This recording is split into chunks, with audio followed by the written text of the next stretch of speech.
It's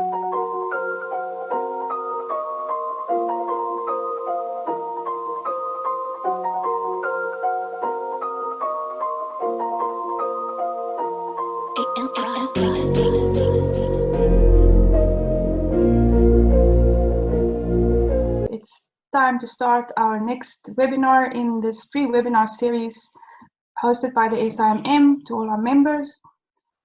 Today we have the privilege to have Professor Steven Rupprecht with us, talking about cutoff grade. Prof. Rupprecht is probably familiar to most of you, but just as an introduction, he's currently a senior lecturer at the University of Johannesburg. He's a mining engineer with a PhD in mechanical engineering, so very interesting combination of experience. Steven comes to today with 32 years of mining experience across a wide variety of companies, but he's been at UJ as a senior lecturer since 2010, and he's also the director of mining. He's been involved particularly with artisanal and small-scale mining for the past 5 years. And most of us whose members and active in SIMM knows Steven via all his activities on the council, via the SUMREC working group, and as well as on the TPC committee. So Steven, thank you very much for spending an hour with us today. We all look forward to your presentation. You can start loading it up, and to all the attendees, during the presentation, you have the opportunity to load questions on the Q&A tab. You can find it at the bottom of your screen. And after the presentation, I will curate some of the questions with Steven to answer some of the hot topics we need.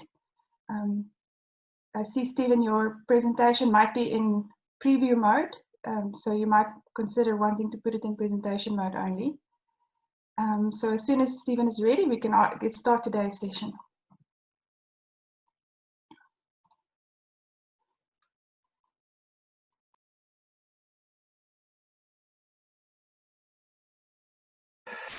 Can you all hear me? I can hear you perfectly well, Steven.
Okay, I'm not sure. Yeah, it sounds like you had lost your sound. So if I can quickly go back, I had unmuted, but anyway, just the introduction. So again, I'm checking. Okay, it looks like, yeah. Okay, I think we've got out all the bugs then. Hopefully. Okay, so starting again. It looked like we were muted there for a minute. So starting again, introduction to cutoff grade. We're starting with just an introduction. Anybody who has looked back to cutoff grade realizes there is a lot of detail to it. It can be very simple or it can be very complex. So we're trying to just give that background today. And like I had said earlier, we've got a lot of attendees, so we can, at the discussions, I think we can have some interesting discussions going forward. So a brief agenda. We'll talk about cutoff grade, a bit of an introduction and background, various applications to the application, Mortimer and Lane. And Lane is pretty well known as the founder, the father of cutoff grade back in 1960s. He did a lot of work from Colorado School of Mines and other places. We'll talk about operational cutoff grade, which is really the break-even or conventional, what we typically use, a simple method, and then briefly talk about other cutoff applications, discussion point that I'll highlight, and maybe we can discuss when we get to discussions at the end. So the idea is to have around a 20 to 30-minute conversation and then a presentation, and then to go into more discussions from the attendees as well. Okay. So introduction. First of all, I think when we talk about South Africa, often people talk about pay limit, where the rest of us in the world, or the rest of the world, might talk about cutoff. And pay limit really comes back from the early days of South Africa, where, well, if we start by the break-even or cutoff, operational cutoff, if we define that, it's really the simplest form of cutoff is based on the premise that the grade from which we recover revenue equals or is balanced to the cost of actually mining, treatment, and marketing. So we're at that decision point. This one block of rock, do I move it to waste or do I move it to ore? And at that point is our cutoff. So therefore, when we talk about if it's above the pay limit or above the cutoff, we say the ore is payable. And if it's below the cutoff, we say it's unpayable, which is where we often get this term, the pay limit. And then if we go back historically to South Africa, back in the good old days of where we were in the 70s and the world's largest producer of gold in that, we had four basic tenets that the South Africa government enforced, and that was one, that all ore mined must bear its proportionate share of working costs, included overhead. So we had to carry the working costs, but we worked on an average break even of the pay limit grade. So we worked on an average, and most importantly, our overall stoping had to be almost exactly to this cutoff grade. The government wanted us to basically look at long life mines, not to high grade. So we were required to mine at this basic cutoff grade. And the other key point, we weren't really worried about time and capital expenditure at that time. So we really were working on one basic cutoff. And hence, when we talk about pay limit, we're almost talking, it's equivalent to our break even or our optional cutoff. And then really to make it looks very simple, and the equation is very simple. Cutoff grade is basically our on-mine costs divided by the price that we receive of the commodity minus off-mine costs times the recovery. So in a way, a very simple equation, but we'll mention how it can get quite complex as one progresses. But if we look at the break-even cutoff grade, the cutoff grade is a function, as you can see from the formula, and that's why I repeated it. It's a nature of the mineral resources, the mining method that you're applying, and the production rate, because all of those have an impact, obviously, on your on-mine costs. And then, obviously, your price that you receive and your recovery. And then obviously the handling off-mine costs that we have to look at. When we look at this, probably one of the important things to consider when we consider this is often we report our on-mine costs as dollars per ton ore. Other times we do run into the case where we're required.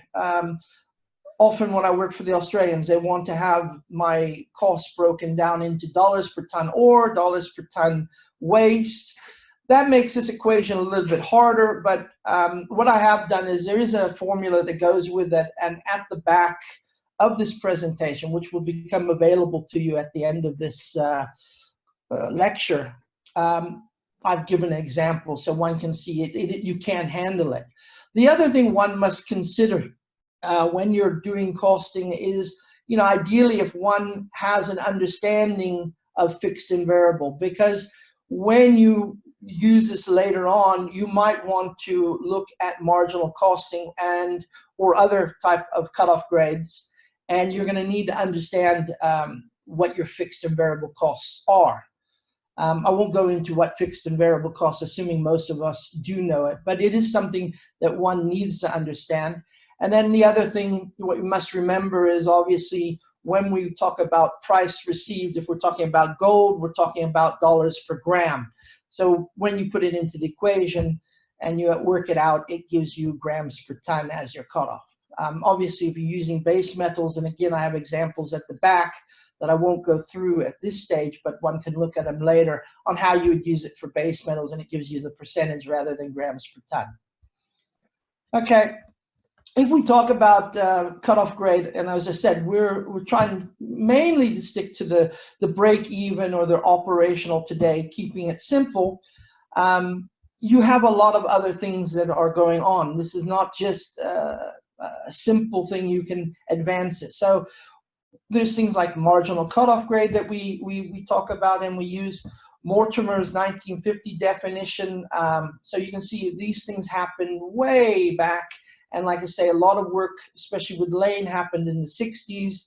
His paper in 1968 is one of the premises to all of this. Plus, he wrote a book, and we'll talk a little bit about that, but it gets into quite complex information. But the other thing I just wanted to highlight, and I'll show some examples at the end of the presentation, is we have other type of cutoffs. We might have incremental cutoff grade, marginal cutoff, as I mentioned before, operational cutoff grade, which is what we're talking in general, which is our typical formula that I've just shown, and then full cost, where we might talk about overheads and capital costs and things like that. One of the things when we talk about using just the pay limit or cutoff grade, operational cutoff grade, or break even, it already brings in questions. Financial profit might not always occur by just applying this general simple cutoff grade. It depends on your deposit. So even way back when, it was being questioned, if I do this basic cutoff, will it provide enough money to cover the cost of establishing the mine, especially if you look at a large mine. Also, it might not always be ideal just to mine any block of ground because it gives you a small profit. Maybe we would like to, have a bigger profit sooner. And then, as I mentioned before, the basic cutoff grade doesn't take time into consideration. And we know from our mine planning, when we start a mine, we always try to start at the operation at the area of higher grade, better recoveries, because we know in terms of financial modeling and time value of money, we really want to get our biggest bang for buck in the beginning and pay back our debt as soon as possible. So as mine planners, we do this inherently, whether we think about cutoff grade or not. But we'll talk a little bit more about that in slides going ahead. So if we talk about cutoff grade, what does it affect? Obviously, depending on the cutoff grade that I use, it will influence my conversion from mineral resources to mineral reserves. And I'll show that in the next slide on a grade tonnage curve. Obviously, it affects the production rate. Less tons might mean that we have to mine less, and how much we can process, which influences our operating costs. Obviously, our grade is impacted. And then environmental costs, depending on if we're open pit or underground, we still have an environmental footprint that we are going to impact. And then there's always the social economic impact. And that becomes more and more important, especially now, as our social license to operate starts to question some of our decisions that we make, or influences, maybe not question, but influences some of our strategic decisions. And I'll mention that as we talk about lane in a little bit detail going forward. Obviously, all of this is dependent about recovery and price minus our off-mine costs. And price, as we know, price are anything but stable, and we do have peaks and valleys. And things like are happening today. We see the gold price is very, very high. As the news was saying, it's almost $1 million. I think it might have even be over R1 million a kilogram at this stage of the game. And then other things that may influence our cutoff grade is looking at strategy or corporate objective of the company. And that, when we do a standard or an operational cutoff grade, we don't normally include that strategic objective of the company. And there's many of them. As an objective, do we want a long life of mine versus high NPV? Are we looking for high ounces? Short payback period? Is our IRR the most important thing? Are we looking for maximizing the life of mine? Long mines are associated, people will like to work for a long mine, job security, things like that. Are we looking for a robust OPEX deposit, or a plan that allows for robustness of the OPEX, or it's robust to the changing commodity prices and things like that? So going forward, when we get into more complex things, there's a lot of work that can be done to optimize the cutoff grade and to optimize what your strategic goal might be. And for most cases, people always go optimize NPV.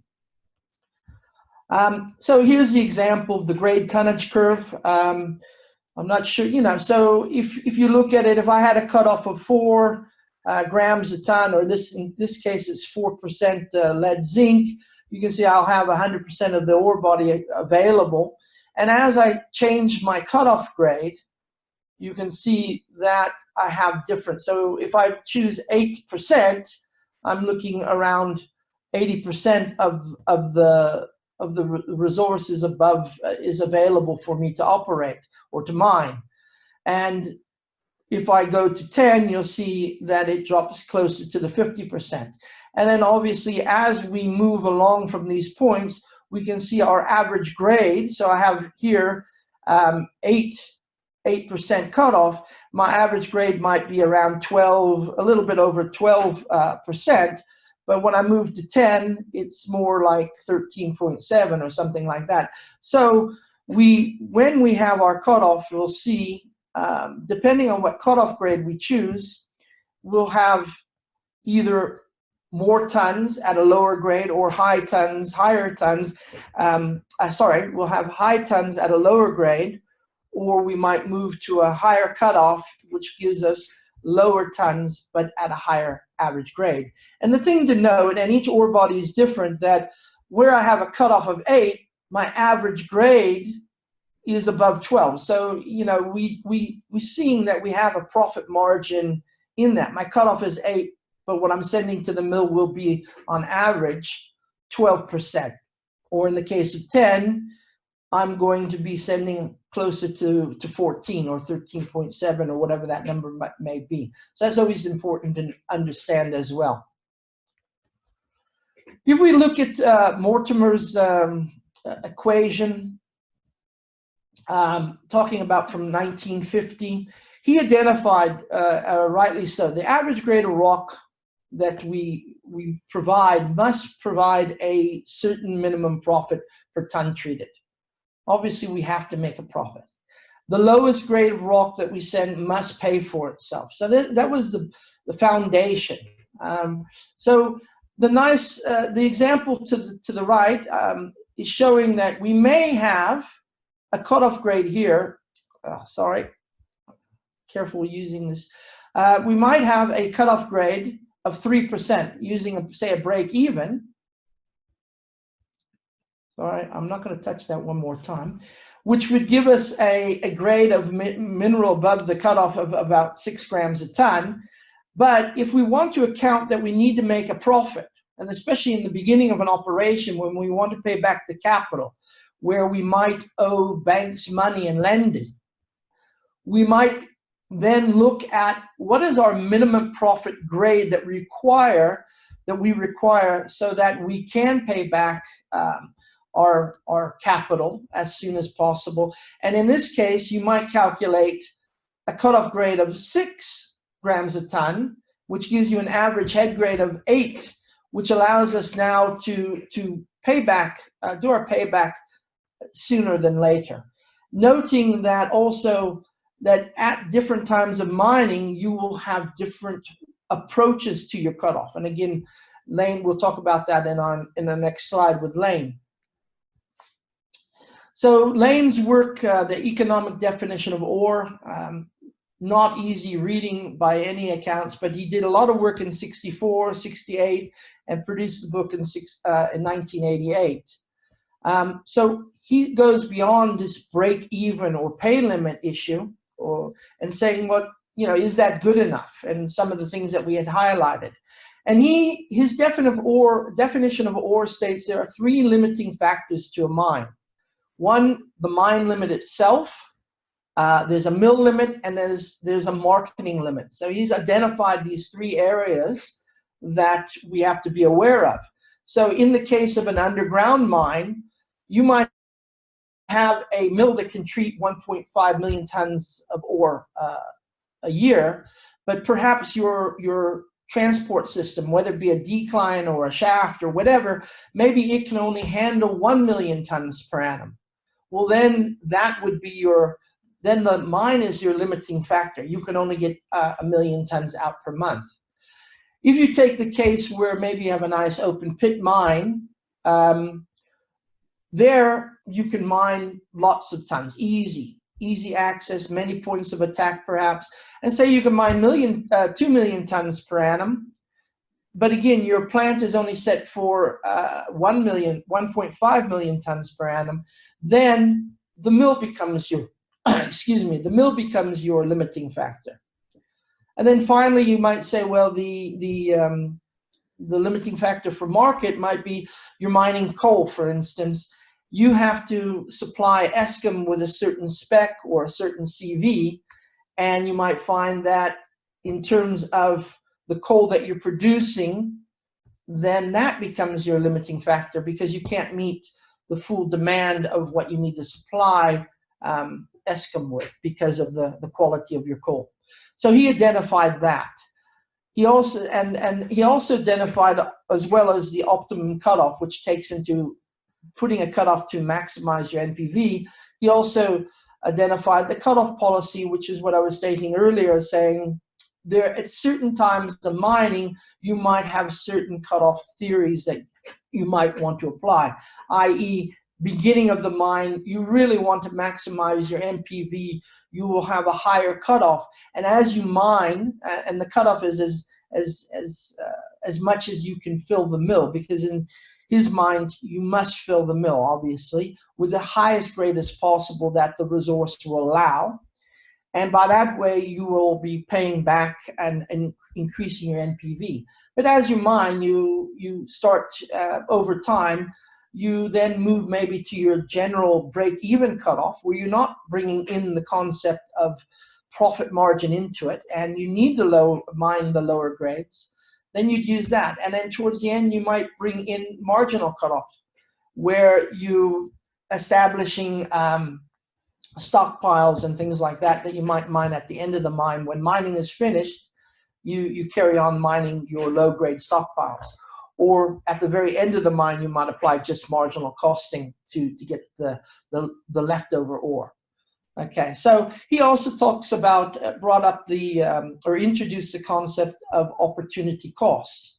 So, one can mine to marginal break even to fill ores, to fill the mill, but only if you're not displacing high grade ore. And I think if we talk about South Africa at this stage of the game, we battle nowadays to fill the mill. But back in perhaps the good old days, you could say we had a lot of areas to mine, and it would be advantageous to mine the better material, and then mine the the lower grade material later. And that certainly was my case, 20 years ago when I was mining at Driefontein.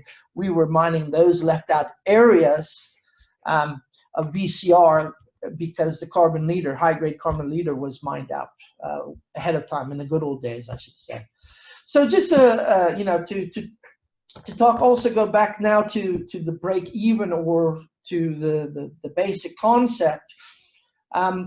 What is included in an on-mine cost? That becomes the tricky part. The formula is easy, but when you talk about mining costs, what do you include in mining costs?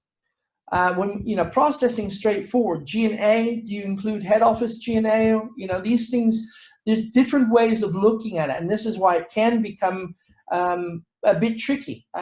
Some say sustaining capital is a working cost that should go into it. I personally don't use it, but should I? These are things that could be discussed later at the, people can say what they do. Off-mine costs, transport costs, refinery costs, royalties. Again, do we put royalties in? Do you not put royalties in? So there's different ways of looking at this. And if you ask, 20 people, you might get 15 different ways of applying this particular formula. So just to demonstrate a very simple cutoff grade break even, so you can kind of see what we're talking about. The cost here, or the OPEX, comes out to around $662 per ounce. So it's you find maybe a nice African surface mine operating at these type of costs. So it's not really about what costs we use. So don't get too hung up about the actual, and I put it in rands per ton just to show you as an example how you would do the calculation. And on this case, we don't have any off-mine costs. You can see I've used $1,600 an ounce. And again, these things will come from corporate usually, but one of the key things is, what are you going to use as your gold price? And often we'll use, when we do our life of mine plan, we'll use what has been given to us as probably on the conservative side. And my comment would be, we probably have 10% in it that is over and above, because currently we're at $1,700 an ounce. We've been operating maybe above $1,600 for a while, or traditionally we've been using, say, $1,300 an ounce for our life of mine plans, and maybe the price of gold has been at $1,400. So these things have to be taken into account, and understanding, what gold price you have and how it fluctuates will impact on your cutoff grade. The comment being as well, how often do you relook at your cutoff grade? Obviously we tend to do annual mine plans, life of mine plans. One could say that would usually be the case, but I think one has to be aware of what happens when you have dramatic changes over a short period of time. And again, that comes to strategy and how one wants to handle it. So there is a discussion point in a few slides that we talk about that as well. If we move on to cutoff grade, I just want to highlight, often people forget, when we're doing the cutoff grade, we're really estimating the cutoff grade to the feed of the plant. So we need to understand the dilution. So if we're applying the cutoff grade to our mine design, and if we assume 10%, maybe it's 20%, you need to account for dilution and then estimate what your cutoff grade is for in situ. So this is just showing that if I estimated I needed 2.55 grams per ton for a head feed, then I would need to dilute this and account for it. It would come to around 2.8 grams a ton. So sounds simple, but one of the mines that I was at recently, and it's a very large, owned by one of the large corporations, they were accounting for dilution, but instead of dividing by 0.9, they had it wrong, the formula, and instead of reducing the grade, instead of increasing the in situ to get a higher in situ grade, they were actually in fact reducing it. So, and that, instead of, say, dividing by 0.9 in this case, they were actually multiplying by 0.9. So they really had this totally backwards. So you can imagine what that does to your life and mind plan when you make a simple calculation, and yet it had been observed, and approved by head office and things like that. So this can happen, but it's just to remind us all that you've got to account for that dilution. And then obviously you would like to know what the real dilution is, because if you assume the wrong one, you'll have the wrong cutoff grade. If we talk about development, so here if we're looking at ore that, and I must say, in my day, anything that had ore in it in our development, it went to the retip. But strictly speaking, you can look at development, cutoff grade for development, where we just put a $2 cost, $2 per ton cost to account for the additional haulage to the mill. We use a variable cost for processing. We put in the G&A, and here for our development, it'll give us a cutoff grade in situ of 0.38 grams per ton. Again, just an example of where we might use different types of cutoffs for different situations. Incremental is another way of looking at it. So again, we're not using more the development. We're looking at incremental. I'm underground. I'm mining this area. The development is going to cost me $20 a ton. I'm still using variable cost for the mill, so I'm saying that my fixed cost is going to be covered for other parts of the mine that can cover the fixed cost for processing. And here, in this case, it gives us a cutoff grade in situ of 1.1. And in this case, unlike the development, because we're in mining areas, we bring in the dilution into the equation as well. And then marginal.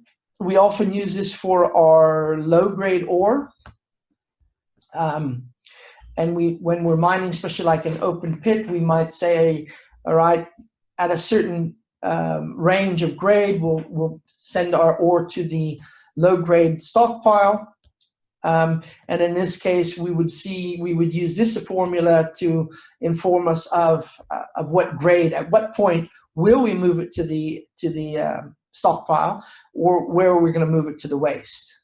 So we bring that into the equation. Going into deferred ore. So this comes to the concept that, as Lane would say, I would rather mine high grade material and increase or maximize my NPV and assume that I can get to my lower grade ore later. This generally will raise the cutoff grade and the head grade. But as we progressed and we've moved away from, say, scattered mining to deeper levels, and that where we have to move to more sequential mining, this becomes harder. And so one must understand that maybe it's not so easy to defer the ore anymore. Meaning, can I go back and reopen up an area and mine out the low-grade ore? Maybe in a base metal mine, I might be able to mine certain areas later and come back to them. But especially in South Africa, this is no longer easy to do.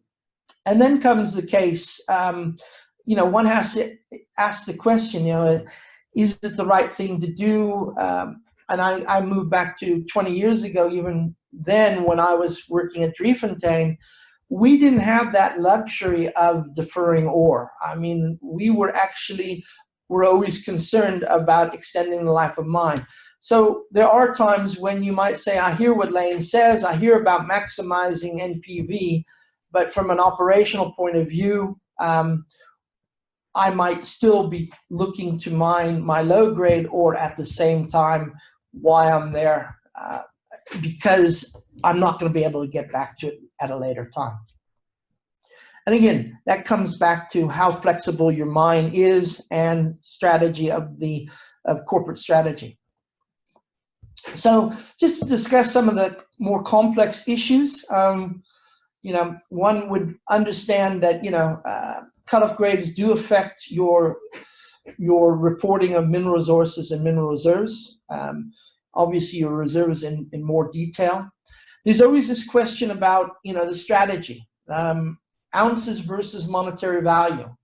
So often companies or corporate will talk about how many ounces are we going to deliver versus the monetary value, profit, which is really what we're actually mining for. We're mining for profit, not ounces. But yet guidelines are based on ounces often. So that becomes a major factor at times. Break even, marginal, there's those issues. When to use marginal, how do you stockpile it or not, and things like that. Remembering every ton still must pay for itself. And then it comes to access to lower grade now, which I mentioned before, the previous slide, access to lower grade now versus offsetting it, or can I get to it at a later grade, or can I offset it with high grade and come back for it later. Then using the danger of obviously using static cutoff grades. Like I say, we tend to do maybe an annual cutoff grade or a quarterly. We've seen one of the operations when the cobalt price went through the roof, they were still using the same cutoff grade, and in fact they were actually moving cobalt to the waste dump when it should be going to the plant, because they hadn't changed their cutoff grade strategy. So one has to be aware of that. And then things to understand, how you apply costs and capital charges, and when do you apply them. And again, do you apply royalties, sustaining capex, those type of things. So I'd just like you to maybe keep this in the back of your mind. You've got a couple scenarios here. When the commodity price suddenly increases, there's one scenario where one would say, well, let's recalculate the cutoff grade, and which will enable us to mine and extract lower grade material and thereby extend the life of the operation. There's another school of thought that will say, well, let's do nothing. And sometimes that's the best thing to do. And we just reap the rewards of the higher commodity price. And then Lane's theory is when the prices go up, scenario 3, we should actually increase our cutoff grade to gain the benefit of this higher price. And that would be, that's what I would, if one has comments on that at the end, that would be nice to say. I mean, I know from my point of view, I like scenario 1 because that was what I was living when I was in operations. It was always about extending the life of mine, giving me flexibility. So applying a reduced cutoff grade, one of the benefits, like I say, increase the life of mine. There's benefits to everybody in terms of that with a longer term life. So again, long-term employment has benefits. It has benefits to the government, taxation, the community, and all these things.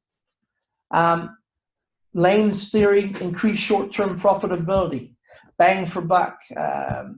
You will, obviously, you make more money, you pay more taxes, but you're definitely decreasing the life of mine. You're taking advantage of the opportunity that comes. But, you also have social economic impacts. Is it the right thing to do, especially now when we talk about the requirement to social license to operate?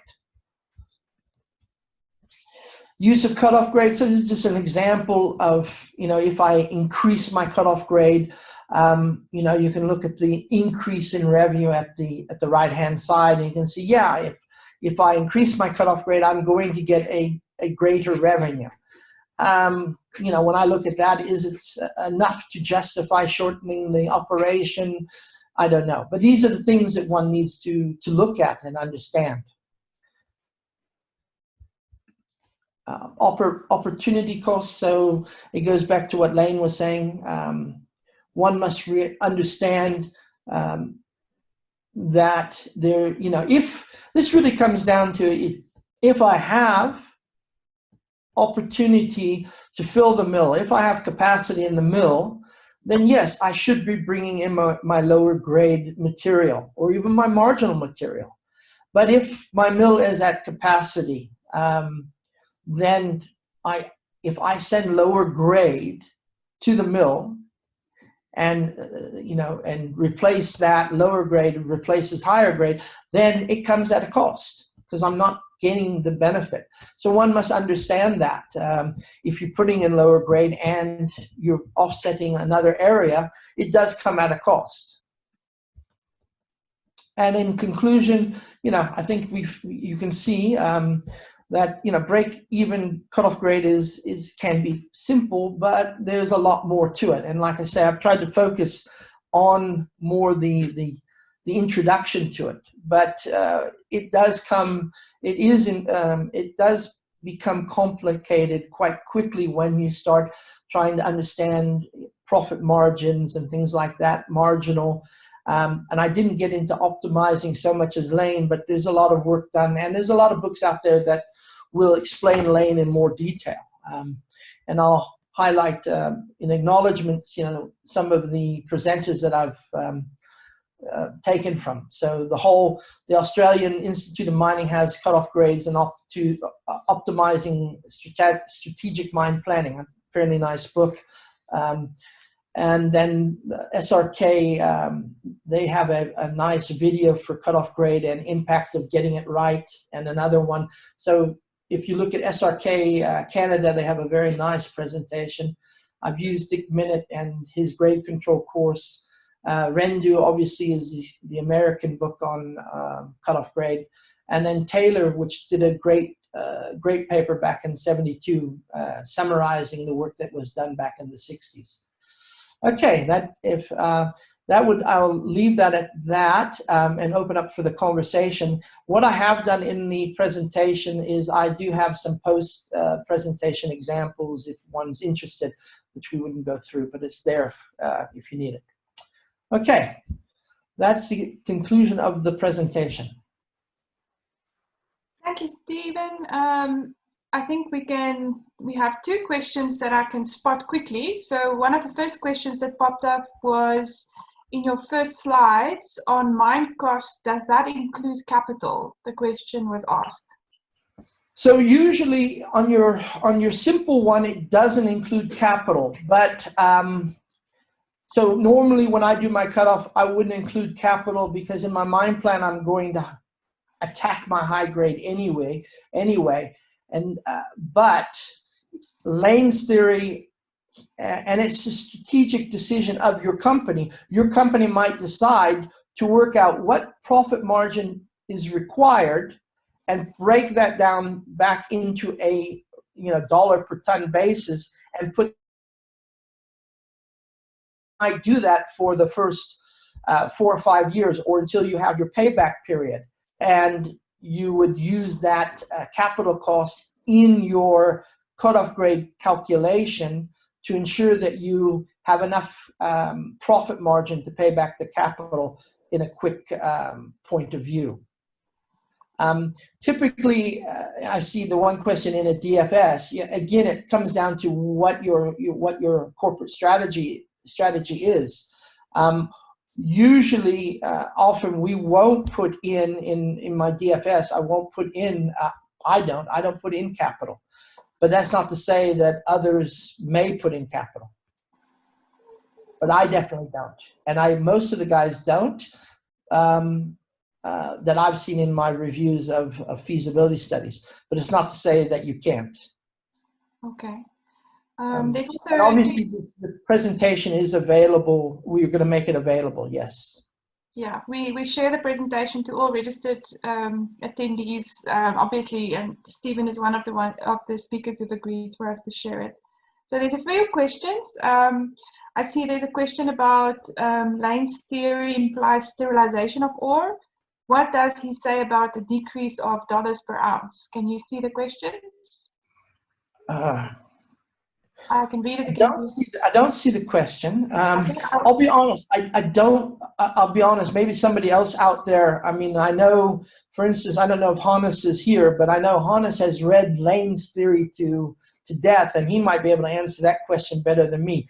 I think I'm happy if Hannes is available. I don't want to lie to you and say I've read that what his concept is. My comment though would be I get very concerned you know, remember Lane did this in the 60s and the 70s when life was good. And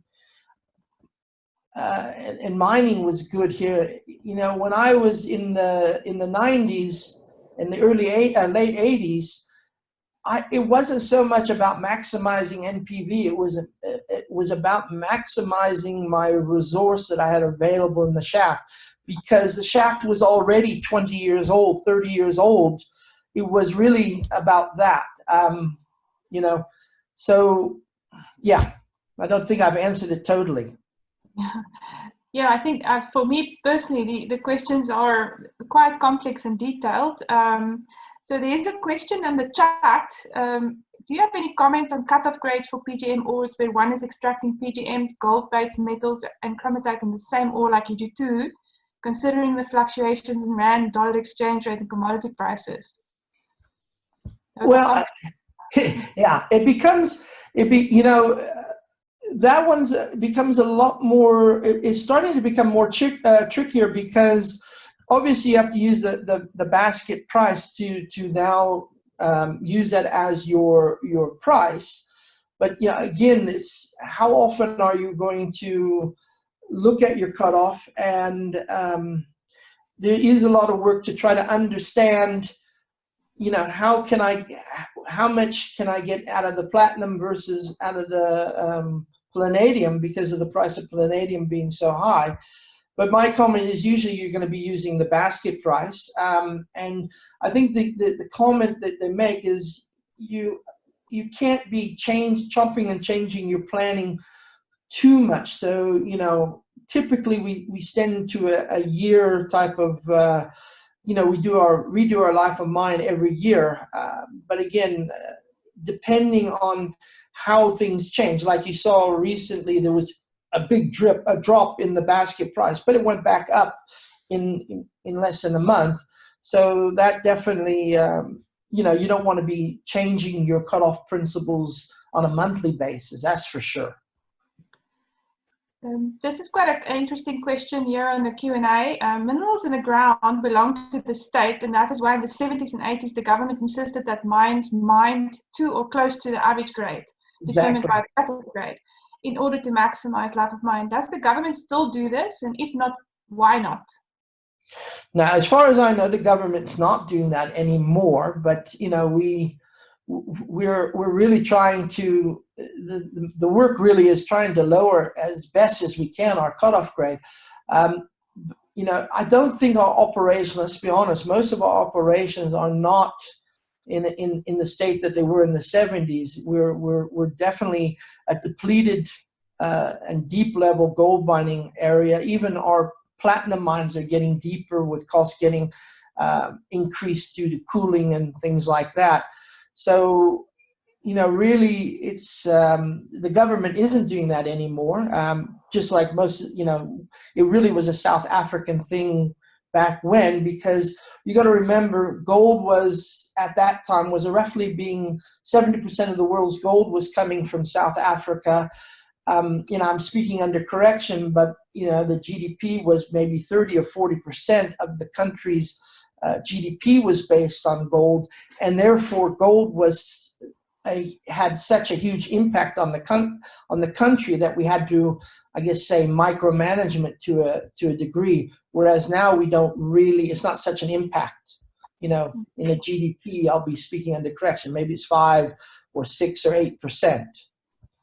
But you know, I think that's the real issue. So if I understand right, so in a lot of ways, our historical gold mining industry shaped how we understand or manage cutoff grade. Yeah, back in the day, it was. Remember, this work was done when we probably were supplying 70% of the gold to the world. So it relates a little bit. So yeah. Some of the questions are related to that. Is that kind of focus then still relevant for today? Not the focus of terms of average grade, not, but the cutoff grade is still the same. You know, the concept. The concept of you must make a profit. do I mine this, the question always is, do I mine this rock or leave it behind? Do I take this rock and hoist it as ore, or do I hoist it as waste? So that's always relevant. And if we use just the break even without anything into it, that we can understand fairly easy. When you start applying lane and those theories, I think one needs to start asking the questions, is NPV, and there is one question I think from Peter Troll, and I agree with him, is NPV the way to go? And the answer is, when I'm doing courses in Europe and other parts of the world, the Canadians, the Americans, the Australians are saying, we are focused on NPV. Nobody ever says about life of mine. So the answer is, corporates are still, in my mind, greatly influenced at chasing NPV. That said, in South Africa, and I think it is changing on a worldwide basis, we're moving closer towards, it's not so much about, it's always about the shareholder, but it's becoming more about the stakeholder. And that comment that, the ore in the ground belongs to the people of South Africa, there is definitely a comment or an argument that says, should we be focusing, even when we do a whittle optimization, should we be focusing on mining at the top of the NPV, or should we be focusing on really on the, in my mind, the right-hand side of the curve, extending the life of mine, but at a lower NPV, but still a healthy NPV? Yeah, it sounds like so that. It sounds very much like that to me. That question is really thought-provoking, and I think there's definitely some value in having that as a discussion workshop as one of our webinars. How can we shift that focus? Yes. Yeah. Yeah, and to a degree, remembering we all love that, but at the end of the day, our pension funds are often in the in these mining companies, and so as a shareholder, you might have a different opinion as well. But it's definitely an important thing to think about. And if we're talking about unemployment and things like that, we should be, in my mind, we should be moving away from, that's my opinion, moving away from NPV and looking at sustainable mining. Yeah, is it not just the balance, just not saying it's not just the one side of the equation, but that you have to also put a more emphasis on the longevity of the operation rather than on the, maximizing the short-term benefit to the shareholders. But ensuring enough profit that there's profit for the investment to make it worth the investment, and enough money to hopefully start a new mine. Yeah. So it has to be incentivized. We can't just live in a nice world where everybody has, dreams. Yeah. So there's one or two more questions. We still have about 8 minutes. Hi, from Barent. He says, redoing the budget and presenting to corporate is a cumbersome process. Changing designs and strategies also involves capital. Changes to the cutoff grades is at least a 3-month lagging process. I presume he wants you to comment on that. No, I think that's very, very true. And being quick is important. I think, from a budget point of view, there's a budget point of view that that one has to take into consideration and approvals. And, by the time you change it, the price might have varied. But there's also, I think, an operational point of view where the mine itself needs to be aware of how you do cutoff. And, these are things where I think, at least in my day, the mine manager could quickly react to it. My example is the case where cobalt went up to $90,000 a ton. The copper mine didn't realize that they had converted into a cobalt mine. And during that period of time, they were not, because it didn't understand the cutoff, they were throwing cobalt to the waste dump. So you might need to be flexible on the ground and make on the ground decisions, especially when you have a huge difference.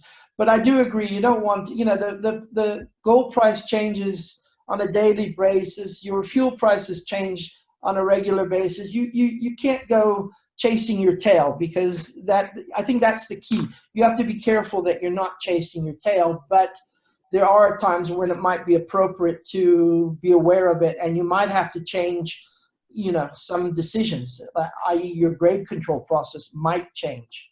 Yeah, I think it's obviously, like, I was thinking about the example of that nervous magnetite where you have vanadium, and the whole history of Highfeld steel.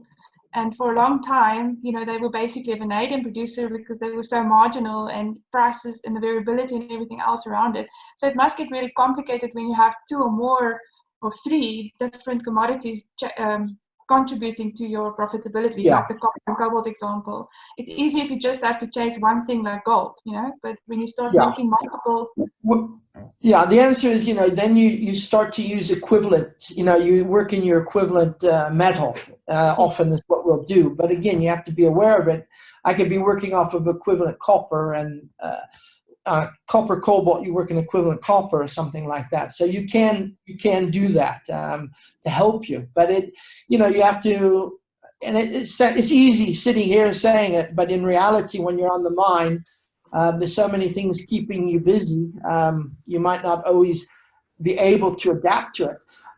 The other comment I have, especially when you get to the base metal guys, when they talk about net smelter returns, the problem with net smelter returns is that the formula based on the concentrate, and when they use that for the cutoff grade, it is so complex that nobody knows the answer, and it only can come from head office. And therefore, the guys on the mine really don't have enough information to allow them to make operational decisions very easy because of that complexity. And I sometimes say, well, maybe you should simplify it for operational purposes, knowing that you'll use the complex formula on your annual basis of doing, your life of mine plan and annual budget plans. But at the state, I've been to several, in Europe, several operations. None of the mine planners or the resource manager might know it, but none of the mine planners know it or understand it, and they're reliant on head office to give them the number, the cutoff number. And I don't think that's very good. I think you want to try to make it as transparent as possible, that the operational guys can see the impact if something changes dramatically.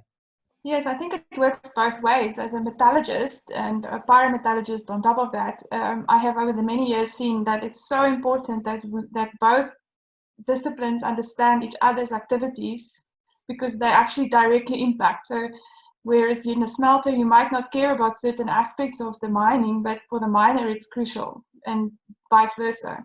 So it's becoming very important that we understand how each other's formulas work in a simplistic way. Yeah.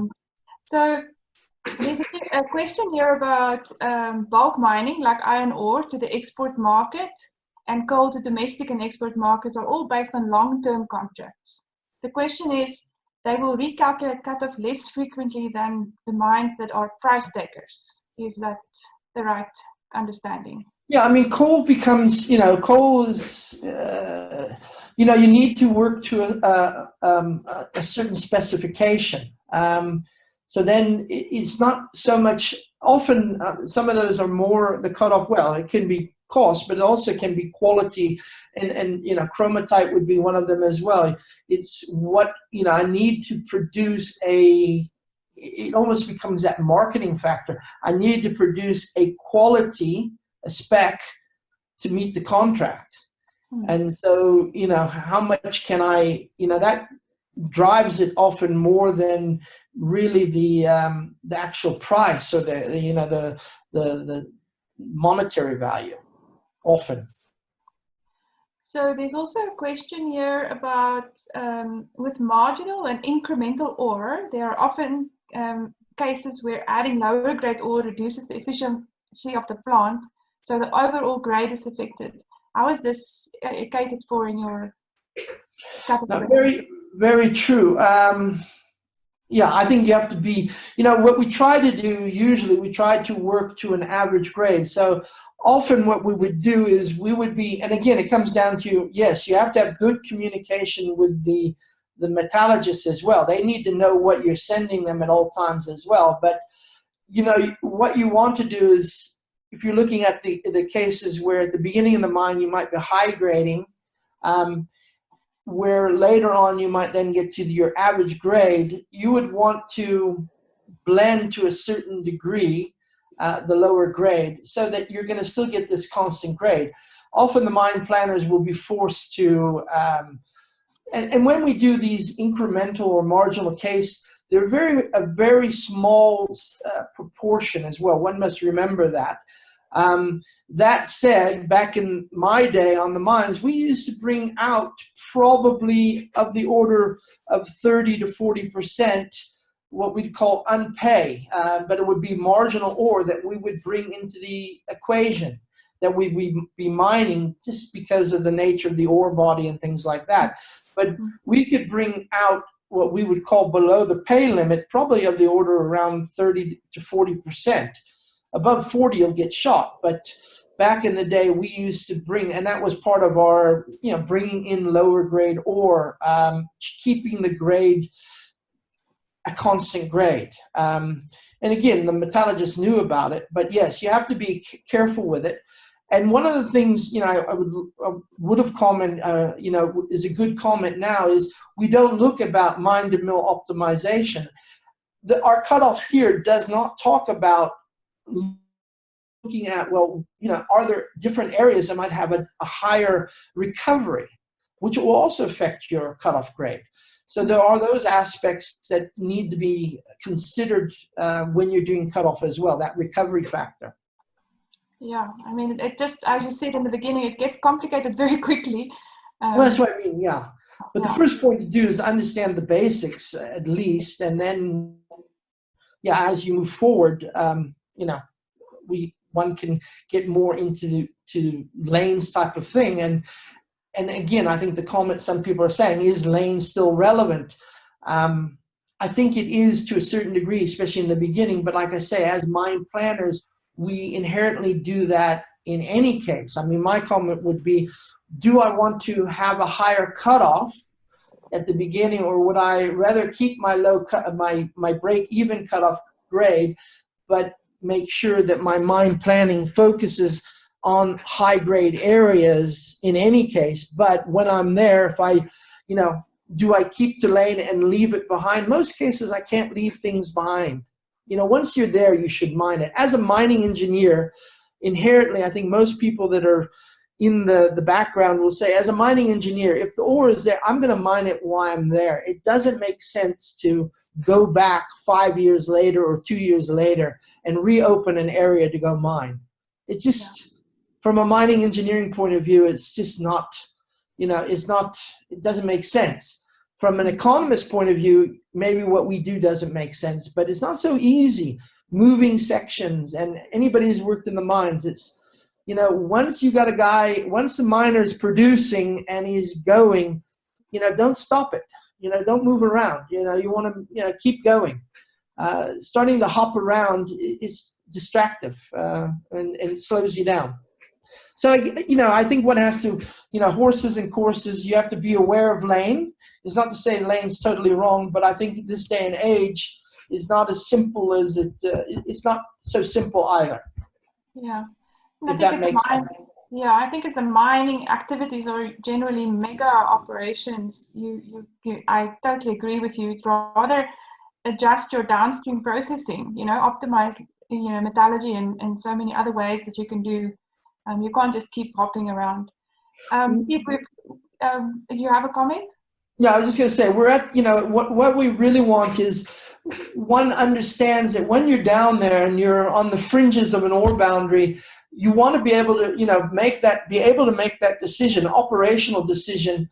I've got this block of ground. Maybe it's marginal ore. My cutoff is at 6. It's running at 5.5. Can I mine it? Yes. But at what point do I say no to the miner? Do not mine it because it's actually we're gonna lose money. And that's where we need this on an operational basis. We might have areas that we're mining that if I apply the cutoff grade, I'll throw it to waste. But if I apply the marginal grade to it, I'll take it. And that's where I think, we want people to be aware of it. Yeah, so it's not a hard, you've got different levers to measure situational issues. Yeah, exactly. Yeah. So I think that for us, we're run out of time for today. So there are a few questions, but I don't know if there's any final comments from your side. And as you said, you will kindly share your presentation with all the attendees. Yeah, and like I say,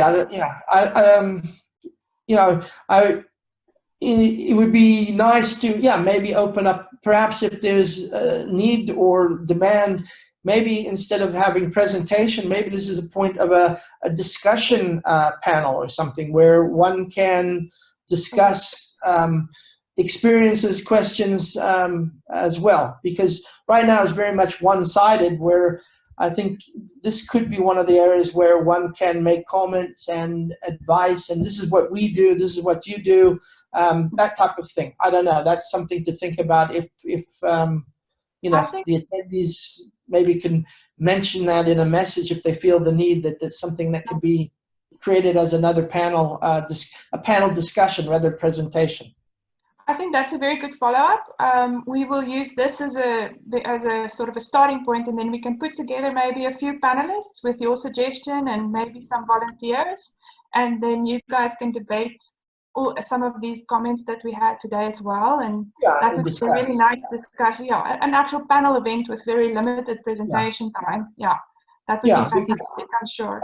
I'm sure guys that are working in Chrome or PGM will have probably a better answer than I had. Okay. That would be a fantastic idea.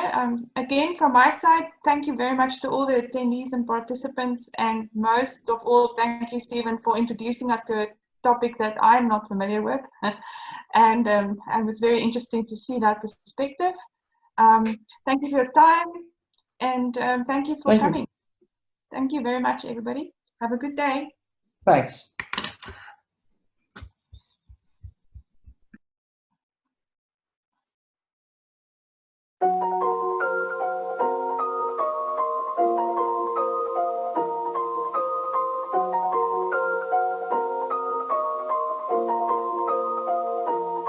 And